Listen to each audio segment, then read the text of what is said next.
오늘 하나님의 말씀은 그에 대하여 말하라 라는 제목으로 하나님의 말씀 전하도록 하겠습니다. 전라북도 장수군 번안면 사암리에 가면 사암 좋은 교회가 있습니다. 이 교회는 장로님 부부가 이 교회를 세웠는데요. 이 교회를 세운 데에는 사정이 있습니다. 이분들에게 자녀가 셋이 있었는데 딸만 셋인데 둘째 딸에게 아픔이 있었습니다. 둘째 딸에게 아픔이 있어서 그 딸을 살리기 위해서 그 산골짜기로 들어간 거예요. 찾고 찾아서 들어간 곳이 사암리라고 하는 곳이었습니다. 근데 이 장로님 부부는 예수님을 믿는 분이셨기 때문에 거기는 교회가 없었습니다. 교회가 없고 근데 그 가정에서부터 교회를 시작을 했어요. 가정에서부터 교회를 시작하고 그리고 그 주변의 동네의 사람들을 전도하기 시작을 했습니다. 근데 그 마을에 초등학교가 하나가 있었는데 이 초등학생의 90%가 그 교회에 나와서 복음을 들었다 그럽니다. 얼마나 귀한 일을 여러분 했습니까? 근데 그 초등학생들이 자라서 이제 그 시골에서 살지 않고 이제 전국 방방곡곡으로 나가서 사는 거죠. 그러니까 그들이 믿음으로 사는 거예요. 예수 그리스도를 또 증거하는 사람들로 살아가는 역사가 일어났다 그럽니다. 여러분 참으로 놀라운 일을 한 거죠. 이 얼마나 위대한 일을 한 것입니까? 그분들이 시골에 들어가서 교회를 세웠지만 그 교회를 세운 것 자체가 참으로 놀라운 일을 행한 것이고요. 그 지역에 있는 사람들이 구원받고 또 어린아이들도 구원받는 역사들이 일어났던 것을 여러분 보게 됩니다. 이 교회는 2006년도에 제가 잠시 사역했던 교회거든요. 그러니까 예은이가 5살 때고 요한이가 2살 때 제가 그곳에서 사역을 했던 곳입니다. 사역하는 동안에 이 장로님 부부 때문에 제가 참 많이 배웠습니다. 이분들이 정말 예수님의 사람이에요. 예수님의 사람. 헌신적이고 정말 교회를 사랑하고 성도를 사랑하는 그런 모습들을 제가 눈으로 직접 보고 이렇게 경험했던 적이 있었습니다. 특별히 이 권사님은 그 장로님의 아내이신 권사님은요 성도들을 얼마나 사랑했는지 몰라요. 성도들을 사랑해서 여름에는 아이스크림을 사서 성도들이 일하는 곳에 가서 이렇게 신방을 하시고 가면 성도들 이렇게 끼안아 주시고 정말 위로해 주시고 이렇게 하셨던 분이 바로 권사님이셨어요. 그리고 이 권사님에게는 하나님의 은혜가 있었습니다. 그 초등학교도 안 나오신 분이시거든요. 근데 이분이 기도를 참 많이 하시는 분이셨고 교회를 사랑하고 성도를 사랑했어요. 그래서 어느 날 이분이 이렇게 얘기를 해요. 목사님 저는 요한계시록이 깨달아진다고 이렇게 얘기합니다. 그러니까 이단적으로 깨달아진 게 아니고요. 이분이 이렇게 얘기해요. 그 사암교회가 수양관이거든요. 기도원식으로 하는 곳인데 목사님들이 와서 요한계시록을 설교하면 제가 깨달은 거하고 똑같습니다. 하나님이 저에게 깨달음을 주신 거하고 똑같습니다. 이렇게 얘기할 정도로 하나님의 은혜가 넘쳤던 분이 이 권사님이셨습니다. 근데 이 장로님은 10여 년 전에 돌아가셨고 권사님은 이제 얼마 전에 돌아가셨어요. 이 두 분은 무명의 그리스도인들이십니다. 이름도 없고 빛도 없습니다. 그런데 이분들은요 평생 주님을 위해 사셨고 교회를 사랑했고 성도를 사랑했던 사람이셨습니다. 그분들의 인생은 예수님을 닮은 인생이었다라고 말을 할 수가 있겠습니다. 여러분 오늘 본문에 등장하는 한 무명의 그리스도인이 있습니다. 이 사람을 36절에 보면 이렇게 소개하고 있는데요. 이렇게 소개합니다. 36절에 또 아셀 지파 바누엘의 딸 안나라 하는 선지자가 있어 라고 얘기합니다. 그녀의 이름은 안나인데 여선지자다라고 이렇게 소개를 하고 있습니다. 이 안나라고 하는 이름은 히브리어 한나입니다. 한나. 여러분 한나 우리 잘 아시죠? 사무엘 선지자 영혼이 한나. 한나의 헬라어 음역으로 이 헬라어로는 안나라고 이렇게 이름을 하는 겁니다. 그래서 이 안나라고 하는 이름의 뜻은 무엇이냐면 은혜라고 하는 그런 뜻을 가지고 있어요. 그래서 안나는요 이름의 뜻처럼 어떻게 살아갔냐면 하나님의 은혜를 입은 자로 이 사람이 살았습니다. 여러분 어떻게 이 안나라고 하는 사람이 평생에 하나님의 은혜를 입은 자로 이렇게 살다가 이 사람이 하나님의 영광을 돌리는 삶을 살았을까요? 오늘 여러분 말씀을 좀 살펴보면서 저와 여러분도 하나님의 은혜를 입은 자로 여러분 살아가는 저와 여러분들이 될 수 있기를 주님의 이름으로 간절히 소망합니다. 첫 번째로 안나라고 하는 여인은 인생의 위기 때에 주님을 가까이 했습니다. 성경은 이 안나를 이렇게 소개하고 있는데 36절, 37절에 보면 이렇게 나옵니다. 제가 좀 읽어드리겠습니다. 또 아셀 지파 바누엘의 딸 안나라 하는 선지자가 있어 나이가 매우 많았더라. 그가 결혼한 후 7해 동안 남편과 함께 살다가 과부가 되고 84세가 되었더라. 이 사람이 성전을 떠나지 아니하고 주야로 금식하며 기도함으로 섬기더니, 이렇게 얘기해요. 이 안나라고 하는 여인은 나이가 매우 많았다라고 이렇게 소개를 하고 있습니다. 그녀의 나이를 한번 계산해 보면, 오늘 여러분 37절에 보면 과부가 되고 84세가 되었더라 이렇게 얘기하면 그녀의 나이가 84세라고 우리가 해석을 할 수 있는데, 그러나 그렇지 않습니다. 이렇게 이 성경을 해석할 수가 있습니다. 과부가 되고 84년이 지났더라, 이렇게 해석하는 것이 맞습니다. 그래서 이 사람의 그 나이를 계산해 보면 어떻게 계산할 수 있냐면요, 이렇게 계산할 수가 있습니다. 그 당시에 유대인들이 결혼을 빨리 했어요.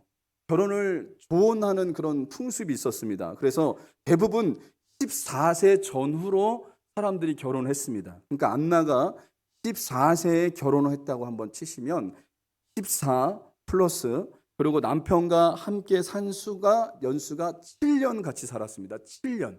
남편과 7년을 같이 살았고, 그러고 나서 과부가 되고 84년을 더 살은 거예요. 그러니까 지금 나이가 몇 살이냐면 105세쯤 되는 겁니다. 이렇게 많은 나이대에 이 사람의 안나의 인생을 여러분 살펴보십시오. 우리가 이 짧은 구절에서 우리가 추측할 수 있는 건 뭐냐면, 안나라고 하는 이 여인은 젊은 나이에 과부가 된 거예요. 남편하고 7년을 살았다 그러니까 14살에 결혼했으면 21살에 과부가 된 겁니다. 남편을 먼저 떠나보내는 그런 아픔이 있었습니다. 그녀의 인생에 위기가 닥쳤죠. 남편을 먼저 떠나보내야 되는, 젊은 나이에 과부가 되는 그런 일이, 아픔을 그 여인이 겪게 되었어요. 근데 이 여인이 했던 일은 무엇입니까? 성전을 떠나지 아니했다는 거예요. 여러분 37절에 보면 이렇게 나옵니다. 제가 넘길게요. 37절에 보면 성전을 떠나지 아니하고 이렇게 얘기합니다. 이 여인은 아픔을 겪었죠. 아픔이 있었습니다. 인생의 큰 위기를 그 여인이 만난 거예요. 인생의 큰 위기를 만나고 어려움을 만났지만 이 여인이 했던 것은 무엇이냐면 성전을 떠나지 아니하고 금식하고 기도했다는 거예요. 여러분, 우리가 인생을 살다 보면 위기를 만날 때가 있습니다. 인생을 살다 보면 고난을 만날 때가 있습니다. 그러나 중요한 것은요, 인생의 고난을 만나고 위기를 만나고 시험을 만났을 때 우리가 해야 될 일이 있어요. 성전을 떠나서는 안 됩니다. 성전을 떠나지 않았다는 건 뭐냐면 교회를 떠나지 않았다는 거예요. 이 말을 다시 얘기하면요, 하나님을 떠나지 않았다는 겁니다. 하나님을 떠나지 않고요, 하나님 앞에 기도하면서 주님을 가까이 하는 인생을 살았다라고 말을 할 수가 있겠습니다. 여러분, 저와 여러분 중에 혹시 지금 고난을 당하고 있고 시험을 당하고 있고 여러분 어려움을 당하는 분들이 계십니까? 그렇다면 인생의 위기를 만났을 때 이 안나처럼 하나님을 떠나지 않고요, 하나님을 가까이 하고요, 성전을 가까이 하는 하나님의 사람들이 여러분 될 수 있기를 주님의 이름으로 간절히 소망합니다. 조영애 집사님이 계신데, 이분이 이 박모세라고 하는 그 아이를 임신했을 때 4개월째가 됐을 때 의사들이 이렇게 얘기했습니다. 이 아이는 살 수 없습니다. 이 아이를 낳다가는 산모도 위험하고 아기도 위험합니다. 왜 그러냐면 이 아이의 머리 뒤쪽에 뼈가 형성되지가 않아서 뇌가 밖으로 쏟아져 나왔습니다. 그래서 이 아이가 태어나도 이 아이는 죽습니다. 산모도 위험합니다. 그러니까 의사가 이렇게 얘기를 하는 거예요. 이 아이는 낙태해야 됩니다 라고 의사가 얘기를 하는 거예요. 그런데 이 조영애 집사님이 어떻게 결정을 했냐면 1992년도에 재앙절개를 하기로 결정을 합니다. 그러면서 이 결정을 한 이유가 뭐냐면 의사들이 이렇게 얘기했습니다. 수술해도 위약적으로 이 아이가 살 수 있는 확률은 1%도 안 됩니다. 이렇게 얘기를 했어요. 그때 이 조영애 집사님이 이렇게 얘기했습니다. 만약에 이 아이가 태어나서 살아있다면 의학이 한 일이 아니라 하나님이 하신 일이겠네요 라고 하면서 이 아이를 낳았어요. 이 아이가 낳자마자 3일 후에 대뇌 70%를 잘라내고요, 손의 90%를 잘라내는 그런 일이 일어났습니다. 그리고 이 아이가 보지도 못하고 듣지도 못하고 걷지도 못하고 말도 못한다는 그런 진단을 이 아이가 받았습니다. 이 아이는 자라면서 4번의 수술을 받고 2번의 다리 수술을 받는 그런 일을 겪어야만 됐습니다. 사선을 넘나들었습니다. 그리고 예상대로 이 아이에게 장애가 왔습니다. 호흡곤란이 왔고 의사들이 얘기했습니다. 마지막을 준비해야 된다라고 이렇게 얘기를 했습니다. 그런데 지금 이 박모세 군은 31살이 됐고요. 지금 역경을 딛고 지체장애, 지적장애, 시각장애, 자폐, 청력장애를 가진 중복장애 1급이지만 성악과를 졸업을 하고 지금 하나님의 이름을 높이는 하나님의 사람이 된 것을 여러분 살펴볼 수가 있고요. 그리고 기적이 일어났습니다. MRI를 촬영했는데 뇌의 60%가 채워지는 역사가 일어났어요. 그 의사가 뭐라고 얘기했는지 아십니까? 이거는 기적이라는 거예요. 이거는 의학적으로 설명할 수가 없다는 거예요. 왜 이런 일이 일어난 것일까요? 이런 일이 일어난 데에는 조영애 집사님의 시어머니의 기도가 있었습니다. 시어머니. 이 시어머니가 이 자기 손자가 잘못됐다, 뱃속에 잘못됐다는 그 얘기를 듣자마자 이 시어머니가 한 행동이 있어요. 교회 가서 철야했어요. 교회 가서. 그리고 몇십 년 동안 지금까지 교회에서 먹고 자면서 계속해서 이 아이를 위해서 기도하고요. 밤새도록 철야하면서 기도하기 시작을 했다고 합니다. 그래서 이 조영애 집사님이 이런 간증을 해요. 자기는 믿음이 없었대요. 믿음이 없었고 하나님의 살아계심을 믿어지지도 않았대요. 근데 이 시어머니 때문에 하나님이 살아계심이 믿어졌대요. 그리고 자기가 예수님을 믿기로 결정을 내렸다 그러더라고요. 여러분, 이 시어머니의 믿음이 대단하죠. 엄청난 어려움을 지금 겪었습니다. 그 가정에 엄청난 어려움을 겪었지만 이분은 하나님을 떠나지 않고요. 성전을 가까이 하고요. 하나님을 가까이 하고 하나님을 의지함으로 이 어려움을 뛰어넘는 역사가 여러분 일어났던 것을 여러분 살펴볼 수가 있습니다. 여러분, 고난을 당하고 시험을 당할 때 사람들은 두 부류가 있습니다. 한 부류는 하나님께 더 가까이 하는 사람들이 있어요. 하나님을 더욱더 가까이 하고 교회를 가까이 하고 예배를 가까이 하고 하나님을 의지하는 사람들이 있습니다. 그런데 고난과 시험과 어려움을 겪었을 때 자꾸 하나님을 멀리하는 거예요. 교회를 멀리하고 예배를 멀리하고 하나님을 멀리하는 그런 일이 일어납니다. 그러나 여러분 분명히 기억해야 됩니다. 안나라고 하는 여인을 한번 생각해 보세요. 21살의 과부가 됐지만 이 여인은요, 하나님을 떠나지 않았어요. 하나님을 더 가까이 했습니다. 하나님을 더욱더 의지했습니다. 고난 가운데 누구를 의지했냐면 살아계신 하나님을 의지했어요. 그랬을 때 어떤 역사가 일어났을까요? 두 번째로 인생의 위기 때에 이 사람은 주님을 만났습니다. 여러분, 안나 선지자가 인생의 고난의 때에 주님을 떠나지 않고 그가 주님을 가까이 했을 때에 역사적인 순간을 이 사람이 맞이합니다. 누구를 만나게 되냐면요, 메시아를 만나게 됐습니다. 메시아. 그게 오늘 38절에 보면 이렇게 나옵니다. 같이 한번 읽어보겠습니다. 시작. 마침 이때에 나와서 하나님께 감사하고, 이때는 언제냐면 요셉과 마리아가 아기 예수를 율법에 따라 정결 예식을 하기 위해서 성전에 올라왔을 때를 이야기하고 있는 거예요. 아기 예수님, 메시아로 이 땅에 오신 예수님, 그 예수님을, 아기 예수님을 데리고 정결 예식을 하기 위해서 성전에 올라왔을 때를 이야기하고 있습니다. 여러분, 이 때를 우리가 좀 주목해서 봐야 됩니다. 안나라고 하는 이 여인, 어떻게 보면 이 여인의 인생이 비참하고 어떻게 보면 인생이 참 파란만장하고 그런 인생이었지만 이 여인이 성전을 떠나지 않고 하나님을 떠나지 않고 하나님을 가까이 했을 때 그 때를 만난 거예요. 하나님을, 예수 그리스도를 만나는 때가 이 여인에게 찾아왔던 것을 여러분 살펴볼 수가 있다는 거예요. 여러분, 이것을 우리가 주목해서 봐야 됩니다. 구약의 선지자들이 그렇게 예언했던 메시아 되신 예수님, 구약의 선지자들이 그렇게 예언했어요. 예수님이 메시아가 올 것이다, 이렇게 올 것이다 라고 구약의 선지자들이 그렇게 예언했지만 그 메시아를 만난 사람들은 소수였다는 거예요. 그런데 그 주인공이 누가 됐냐? 안나라고 하는 여인이 메시아 대신 예수 그리스도를 눈으로 보는 역사가 일어난 겁니다. 그렇게 구약 성경에서 예언했던 그 사람, 하나님의 아들, 그 예수 그리스도를 눈앞에서 보는 역사가 일어난 거예요. 어떻게 이런 일이 가능했죠? 이 여인이 고난의 때에, 환난의 때에 주님을 떠나지 않고 주님을 가까이 했을 때에 메시아를 만나는 놀라운 역사가 여러분 일어난 것을 살펴볼 수가 있습니다. 인생의 고난의 때에 우리가 해야 될 일이 있어요.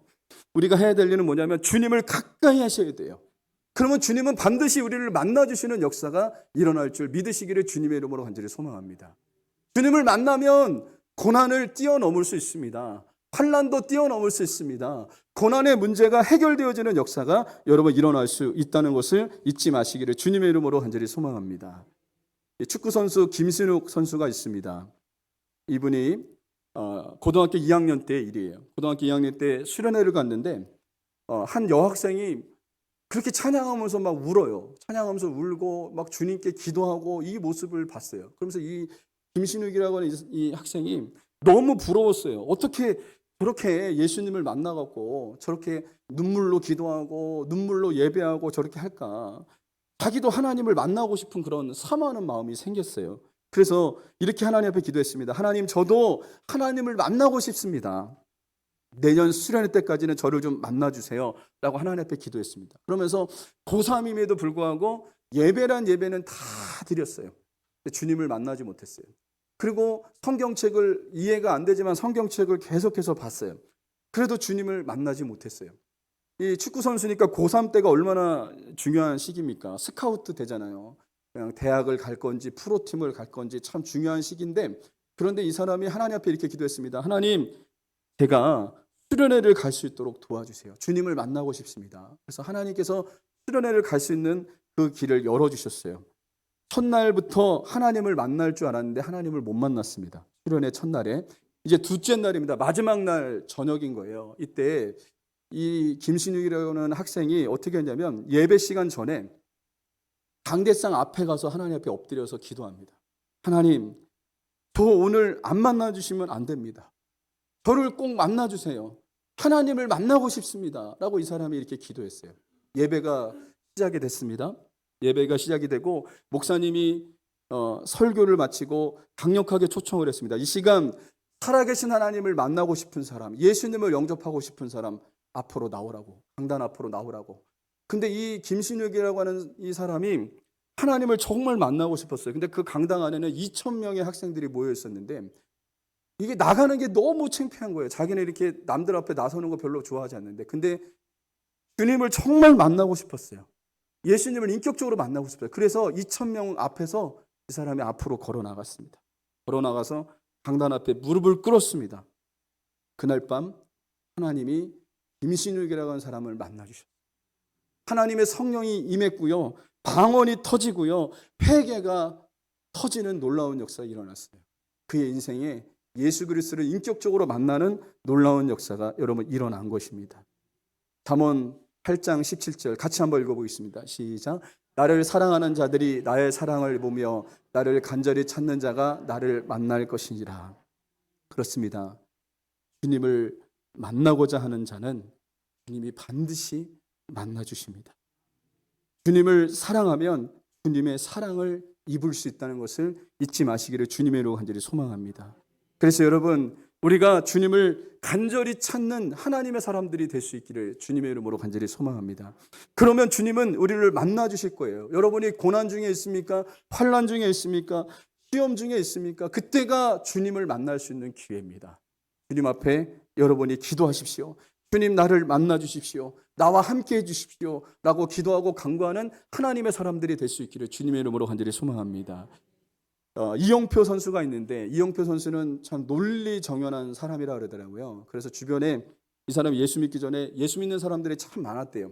그래서 그 예수 믿는 사람들이 자꾸 하나님을 믿으라고, 예수님을 믿으라고 이렇게 얘기하는데 자기는 눈으로 봐야지 믿지 눈으로 안 보면 믿어지지 않는다는 거예요. 그래서 이 사람이 이렇게 기도했대요. 하나님 앞에 하나님이 믿어지지 않았지만 하나님이 기적을 보여주면 내가 하나님을 믿겠다, 예수님을 믿겠다. 그러면서 이 사람이 테이블 위에 있는 그 물컵이 움직이면 내가 하나님이 살아계신지 믿겠다. 그래서 기도했대요. 저 컵이 움직이게 해달라고. 컵이 움직이게 해달라고 계속 기도했대요. 근데 그 컵이 움직였을까요? 절대로 움직일 리가 없죠. 컵이 움직이지 않았어요. 그때 이 사람이 실망을 했습니다. 그런데 이 사람이 참 지혜로운 게 하나님 앞에 이렇게 기도했습니다. 하나님이 살아계시다면 당신이 살아계신 게 내 마음에 믿어지게 해주십시오.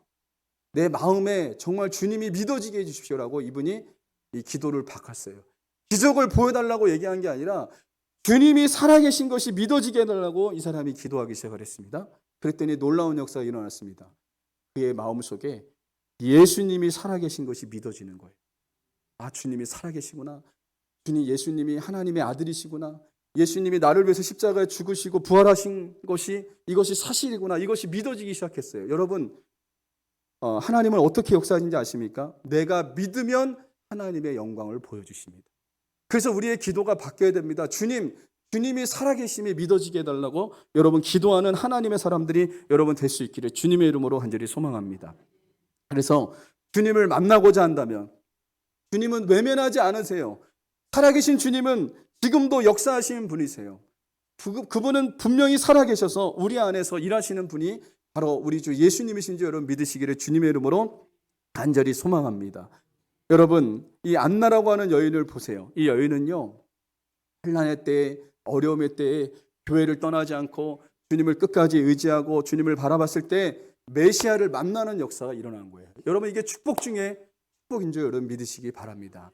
그러므로 주님을 만나고자 하는 자에게 주님을 외면하지 아니하시고 우리를 만나주시는 분이 우리 주님이시라는 것을 잊지 마시고 여러분 주님 앞에 우리가 기도하고 주님을 사랑하는 저와 여러분들이 될 수 있기를 주님의 이름으로 간절히 소망합니다.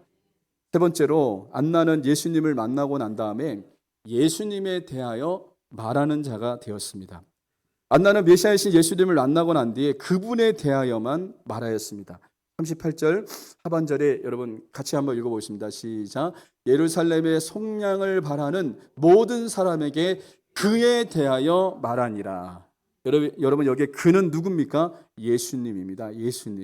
예수님에 대하여 말하였다라고 얘기합니다. 그런데 이것을 헬라어로 보면 이 예수님에 대하여 말하였다라고 하는 것을 미완료 시제로 이렇게 얘기하고 있어요. 미완료 시제. 이 미완료 시제라는 것은 완료가 안 됐다는 거거든요. 이 여인이 이런 뜻을 갖고 있습니다. 안나가 예수님을 만난 이후에 성전에서 지속적으로 예수님을 증거했다. 지속적으로 멈추지 않고 계속해서 예수님을 증거하고 예수님에 대해서 이야기하고 예수님에 대해서 선포하는 자가 되었던 것을 여러분 살펴볼 수가 있습니다. 여러분 안나는 결혼한 지 7년 만에 과부가 되었어요. 그렇다면 얼마나 험악한 세월을 이 사람이 살았겠습니까? 자신이 살아온 이야기를 풀어놓는다면 책을 몇 권 써도 모자랄 정도겠죠. 자신의 인생이 살아온 그 인생을 한번 사람들한테 풀어놓는다면 자신의 인생이 얼마나 험악하고 얼마나 정말 고난 중에 살았고 환난 중에 살았고 어려움 중에 살았고 이것을 말로 얘기한다면 엄청나게 이야기를 할 수 있을 거예요. 또 자신의 신태 한탄을 말한다면 할 말이 많았을 겁니다. 그러니까 사람들 붙잡아 놓고 할 말이 정말 많았을 거예요. 그런데 안나는요 예수님을 만난 후에 어떻게 했냐면요 그에 대하여만 말하였다는 거예요. 여러분 이 말씀을 주목하시기를 주님의 이름으로 간절히 소망합니다. 예수님을 만난 후에 그에 대하여만 말하는 인생으로 바뀌었다라는 것을 말할 수가 있겠습니다. 여러분 우리는 누군가에게 은혜를 입으면 그 은혜를 잊지 못합니다. 그리고 그 은혜를 베푼 사람들에게 늘 감사하는 말을 하잖아요. 아 그분을 생각하면 너무 감사하고 너무 귀하다라고 하는 말을 입에 정말 침이 마를 정도로 계속해서 얘기하잖아요. 여러분 마찬가지로 우리는 예수님께 은혜를 입은 자입니다. 예수님께서 어떻게 하셨습니까? 예수님께서 나를 대신하여 십자가에 죽으심으로 내 죄가 용서함 받는 역사가 일어난 거예요. 죄에서 나를 구원할 자는 아무도 없습니다. 그런데 예수님께서 십자가에 죽으심으로 내 죄가 용서받는 역사가 일어난 거예요. 또 예수님께서 십자가에 죽으심으로 어떤 일이 일어났습니까? 하나님께로 나아가는 길이 열린 거예요. 새롭고 산 길이 열리는 역사가 일어났어요. 또 예수님께서 죄와 사망의 권세를 깨고 죽은 지 사흘 만에 부활하심으로 부활의 첫 열매가 되셨어요. 그렇다면 여러분 부활의 첫 열매가 되신 예수님 때문에 우리도 부활의 열매를 맺을 수 있는 사람으로 바뀌었다는 것을 말씀해 주고 있습니다. 여러분, 그러므로 우리는 주님으로부터 은혜를 입은 자입니다. 은혜를 입은 자. 은혜를 입은 자라면 우리는 누구에 대해서 말해야 될까요? 예수님에 대해서 말해야 돼요. 예수님에 대해서 말해야 돼요. 우리가 살면서 아까 우리 안수일사님도 얘기했지만 기도했지만 우리가 예수님을 전해야 됩니다. 예수 그리스도의 십자가의 복음을 전해야 됩니다. 사람들을 만나면 예수님에 대해서 이야기하는 자가 되어야 됩니다. 여러분, 그런데 어느 순간부터 그에 대하여 말하는 것이 줄어들었어요. 그에 대해서 말하지 않습니다. 세상 얘기를 합니다. 세상의 신세 한탄을 얘기하고요. 내가 가지고 있는 것들을 자랑하고요. 그렇지 않는지 우리 자신을 한번 되돌아보셔야 돼요. 여러분, 지금 여러분은 예수님에 대해서 말하십니까? 주님이 내게 베풀으신 은혜에 대해서 말하십니까? 아니면 주님이 내게 베풀으신 그 놀라우신 사랑에 대해서 여러분 말하는 자인지 우리 자신을 한번 되돌아보는 하나님의 사람들이 여러분 될 수 있어야 된다는 거예요. 요즘 우리의 언어 생활은 어떻습니까? 나를 자랑하진 않습니까? 나의 스펙, 나의 학력, 내가 가지고 있는 것들에 대해서만 여러분 자랑하지 않는지 한번 우리 자신을 되돌아볼 수 있어야 돼요. 우리의 언어 생활이 어떤지 한번 되돌아볼 수 있기를 바랍니다. 여러분, 안나를 보십시오. 그에 대하여만 말하였다. 예수님에 대하여만 말하는 인생으로 이 사람의 인생이 바뀌었다라는 것을 말씀해 주고 있습니다. 한 번은 제가 이삭의 집에서 사역했던 일을 계속해서 말하는 거예요. 제가 그곳에서 사역했던 것이 자랑스러웠나 봐요. 그래서 어떤 목사님들 모임에 가잖아요. 목사님들이 물어보지도 않거든요. 제가 어디서 사역했는지 어떻게 했는지 사역에 물어보지도 않는데요. 목사님들 붙잡고요. 제가 이삭의 집이라는 곳에서 사역했는데 그것은 어떤 곳이고요. 그것은 누가 있는 곳이고요. 그것은 아이들이 몇 명이고요. 직원들이 몇 명이고 거기서 제가 사역을 했어요. 막 이렇게 붙잡고 막 계속해서 얘기를 하는 거예요. 또 어느 날 또 목사님들 모임에 가면 또 다시 내가 어떤 목사님을 붙잡고 또 그 얘기를 계속해서 하고 있는 거예요. 그때 주님께서 저한테 뭐라고 말씀하시냐면 너 그만 얘기해. 주님이 말씀하시는 거예요. 여러분, 주님의 은혜로 제가 사역한 것이지 제가 잘나서 거기서 사역했습니까? 제 언어 속에 예수님의 은혜는 없는 거예요. 저는 그런 곳에서 사역한 사람이에요. 저 대단한 사람이에요. 저 좀 알아주세요 라고 사람들한테 계속 얘기하는 거예요.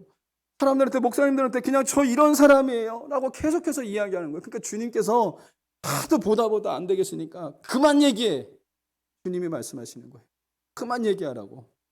여러분, 어느 순간부터 우리의 말이 예수님을 자랑했던 우리의 입술이 점점 내 자랑으로 바뀌지 않았는지 우리 자신을 되돌아보는 하나님의 사람들이 여러분 될 수 있어야 되는 것입니다.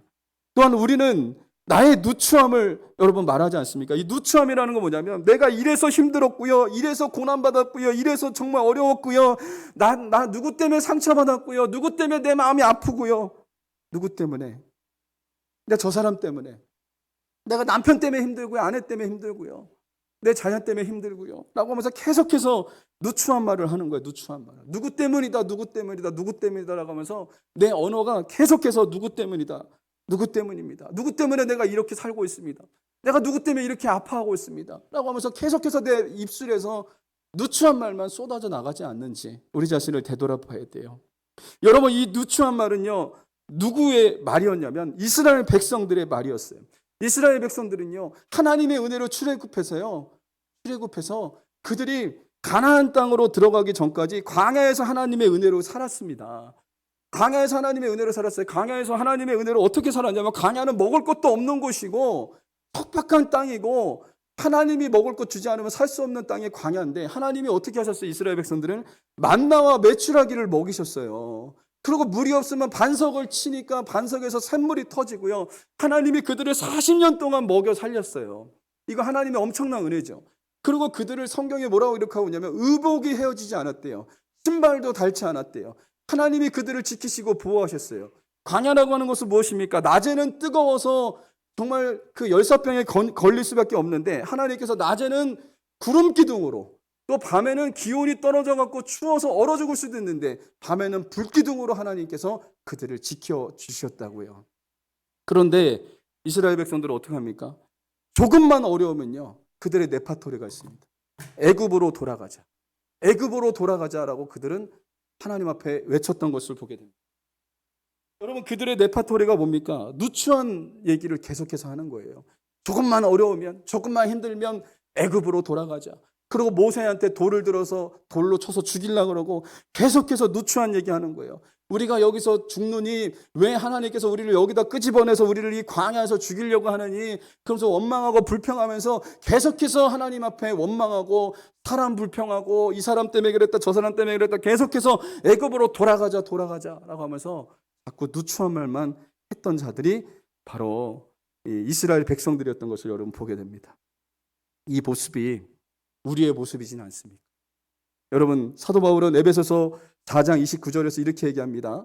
여러분 같이 한번 읽어보겠습니다. 시작. 무릇 더러운 말은 너희 입 밖에도 내지 말고 오직 덕을 세우는 데 소용되는 대로 선한 말을 하여 듣는 자들에게 은혜를 끼치게 하라.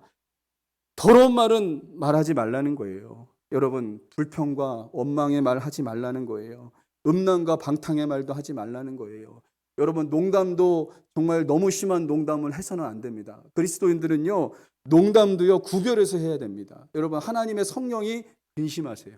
농담도요 우리가 세상적인 농담하면 안 돼요. 우리가 하나님의 살아계심을 알고 우리가 말하는 것을 조심해야 됩니다. 덕을 세우는 말을 해야 됩니다. 우리의 입에서 은혜를 끼치는 말을 해야 돼요. 그 은혜를 끼치는 말은 뭐냐면 사도 바울이 고백한 말을 우리가 살펴보면 알 수 있습니다. 여러분 고린도전서 15장 10절 같이 한번 읽어보겠습니다. 시작. 그러나 내가 나된 것은 하나님의 은혜로 된 것이니 내가 주신 그의 은혜가 헛되지 아니하여 내가 모든 사도보다 더 많이 수고하였으나 내가 한 것이 아니요 오직 나와 함께 하신 하나님의 은혜로다. 사도 바울은 뭐라고 얘기합니까? 자신이 모든 사도보다 더 많이 수고했대요. 더 많이 수고하고 더 많이 주님을 위해서 애쓰고 수고했지만 내가 한 것이 아니라 여러분 이 10절 하반절에 보십시오. 오직 나와 함께 하신 하나님의 은혜로다 라고 고백한 거예요. 하나님의 은혜로 한 것이지 내가 한 것이 아니다 라고 고백을 한 겁니다. 이 말은 뭡니까? 여러분 이 말이에요. 모든 것이 하나님의 은혜입니다 라고 고백한 거예요. 모든 것이 하나님의 은혜입니다. 내가 지금까지 살아온 것 모든 것이 하나님의 은혜입니다. 내가 직장 생활하는 거, 내가 숨을 쉬는 거, 내가 예배할 수 있는 거, 하나님을 섬길 수 있는 거, 하나님을 높일 수 있는 거, 이것이 모든 것이 하나님의 은혜입니다 라고 고백하는 그런 역사가 일어나는 것을 여러분 살펴볼 수가 있습니다. 여러분 우리의 입술에서 이와 같은 고백이 될 수 있기를 주님의 이름으로 간절히 소망합니다. 한번 앞뒤좌우로 인사해 볼까요? 모든 것이 하나님의 은혜입니다. 네. 모든 것이 하나님의 은혜입니다. 여러분 이와 같이 고백할 수 있는 하나님의 사람들이 여러분 될 수 있기를 주님의 이름으로 간절히 소망합니다. 말씀의 결론을 맺겠습니다. 우리의 삶에 오직 예수님만 말하는 자들이 되시길 바랍니다. 안나가 그에 대하여만 말한 것처럼 우리도 예수님에 대하여만 말하는 자가 되시기를 바랍니다. 두 번째로 오직 은혜로운 말만 하는 자들이 되시기를 바랍니다. 세 번째는 오직 감사하는 말만 하는 자들이 되시기를 주님의 이름으로 간절히 소망합니다. 이것이 안나의 이름처럼 하나님의 은혜를 입은 자로 살아가는 인생이라는 것을 잊지 마시기를 주님의 이름으로 간절히 소망합니다.